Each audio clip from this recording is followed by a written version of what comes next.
There's nothing that God hates more than sloth and laziness. If God were to create a man and that man were to sit around and do fuck all, God will frown upon you. It's why you're never lucky. If you're listening to this and you think I'm never lucky, I'll tell you why, because God dislikes you because you're fucking lazy.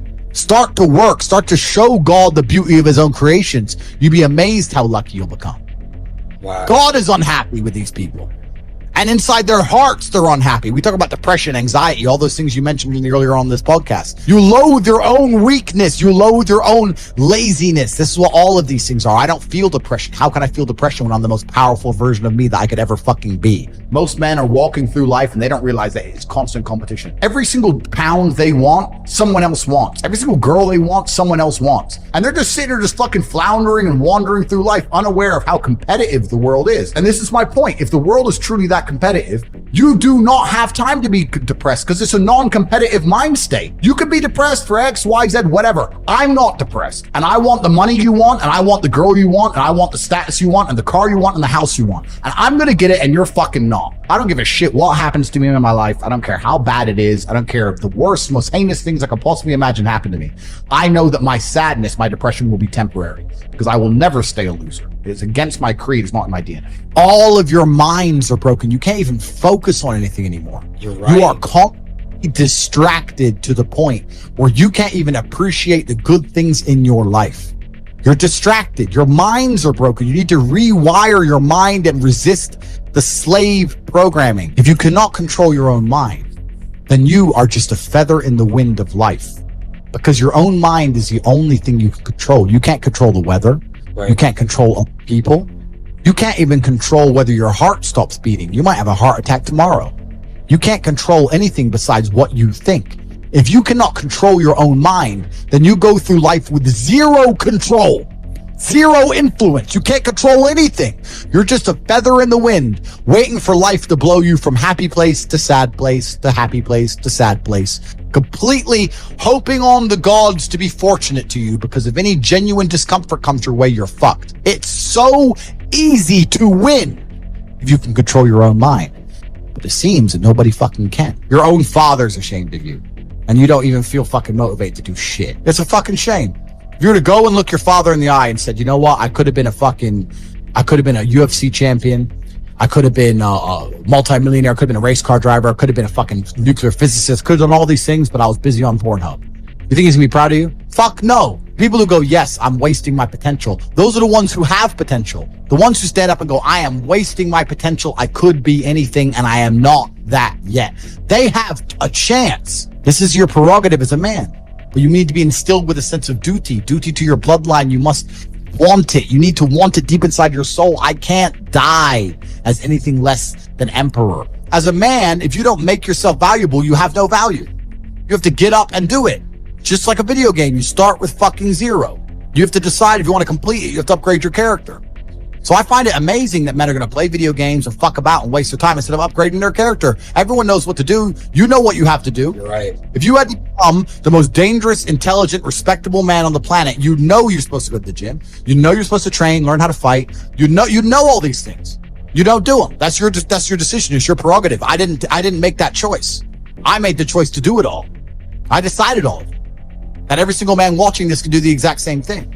Which is why I have very little pity when I do these streams and people think I'm arrogant or I'm rude to people. But if you've made a fucking decision to be less than you should be, then I believe you should be mocked for that. And me as a man, when I put myself through hell, when I have had such exacting, such stringent standards for myself, why would I then have less exacting, stringent standards on the people I meet? Damn. Why would I put myself through hell to be me and then meet someone who didn't put themselves through hell and then treat them like my equal? No, fuck you.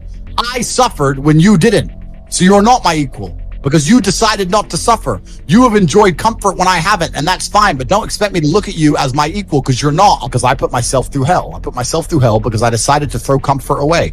For 10 years of my life, I was never comfortable. My basic premise is that I refuse to believe in things that take power away from me. The idea, I believe, that if you feel depressed, something is depressing you, and you should try your best to fix it. You should take control of your life and do your best to fix it. Let's say your girl leaves you and you start to feel depressed. but you believe in the idea of depression, you're now going to start diagnosing yourself as clinically depressed, self-hypnosing yourself into hypnotizing yourself into being clinically depressed. And it's amazing how you can speak things into existence. I cannot become depressed because I don't believe in it. Let's pretend I'm completely wrong, right? The best option, the best thing to do is still to get up, be an adult, control your emotions, be stoic, and do the things you're supposed to do day after day. Laying in bed and doing nothing is never going to be the best option. Best option is still to go to the gym, to work hard, to run your business, to be successful.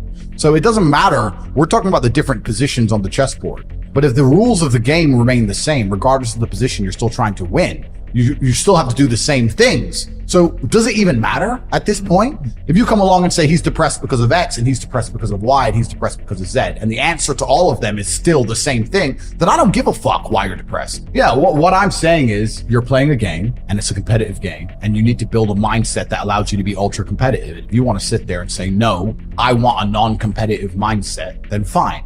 You know what you call people who do not win competitions? Losers. Correct. This is just the bottom line of life. And it's kind of interesting because everyone pretends they give a fuck, but nobody does. Especially women. Women truly don't give a fuck. If you ask a woman the kind of man she wants, she will never say depressed or sad. Ever. She wants a man who is ultra capable, ultra competent. They want someone who is fun and spontaneous and charismatic and successful. They don't have time for sad dudes. They don't care. So the world doesn't care. The world has never given a shit about sad men. So if you're going to sit there and self-diagnose yourself as a sad man, you're going to have a shit life and nobody's ever going to give a fuck and you're going to perpetually lose forever. And that is your decision. I am so scared of being that person. The idea of that terrifies me to the point where I don't even want to accept that as a reality that can possibly exist. I don't give a shit what happens to me in my life. I don't care how bad it is. I don't care if the worst, most heinous things I could possibly imagine happen to me. I know that my sadness, my depression will be temporary because I will never stay a loser. It is against my creed. It's not in my DNA. So they try and convince you, don't worry if you're being a loser because people feel sorry for you and you'll get attention for it and you'll be okay in the end. And it's all this temporary fixes of dopamine by saying, I'm sad. Don't worry, bro. You'll be okay. But it's bullshit. They don't care long term. The world doesn't care. Nobody really cares. Chicks don't care. Business doesn't care. You are going to fail. You can have anything you want on the planet. There's not a girl I look at that I want that I can't have. Not one. That's my reality. There's not a car I can't have. There's not a house I can't buy. If I want to go to a yacht, if I want to go to Antarctica, there's nothing I can't have. Bam. Because I've decided to become this man. It's the same for absolutely every single one of you at home. If you actually try and you actually want it and you're actually not making excuses, lying, talking shit, you're going to get what you want. So when I see people who don't have what they want, I consider them losers. And this may be elitist. I understand that. But if I put myself through endless pain to end up where I am, it's very hard for me to have sympathy on the man who's afraid of pain. You're avoiding pain. I've been through endless. I now have everything I've ever desired. You have none of the things you desire. Am I supposed to feel sorry for you because you took the easy way out? Am I supposed to look at you and go, oh, poor dude? No, you were a fucking coward. You didn't go through the shit I went through. You didn't put it on the line. So you deserve your substandard reality. That's what you deserve. You're a fucking loser. Because if you actually wanted it and you actually tried, you'd have it. You could have anything you want. The universe is super giving. If you want it, you can have it. If you're sitting there saying, oh, but I tried my best and I still didn't get it, you're lying. You didn't try your best. That is a fucking lie. The universe gives it to everybody who genuinely tries. And I know that to be a fact because this world's competitive. We're all competing against each other. And the majority of people don't try. Like I've achieved this amazing life and I've tried very, very hard. But it could have been harder. You just get to a point where you're like, I'm tired of hearing your fucking excuses. That's bullshit. And you become to a degree, yeah, cold and psychopathic. It's true. That's what happens. And I get it all the time. I get thousands of emails a day. Everyone I grew up with, people I know, I get it all the time. They'll message me, hey man, just unlucky. You are not unlucky. You are a lazy fucking loser. You are not unlucky. You're breathing. You're lucky. The unlucky ones are gone. You're alive and you are a lazy loser. So a loser is anybody who does not have everything they want at the drop of a hat. That's who I call a loser. When I was broke, I couldn't sleep. I don't know how there's broke people out here sleeping just fine at night. Going, inflation's 20%, gas prices are 6 times, everything on the news is a lie, I never stand a chance of ever getting rich. Where's my pillow? Like, what the fuck is wrong with you people? I go to bed at night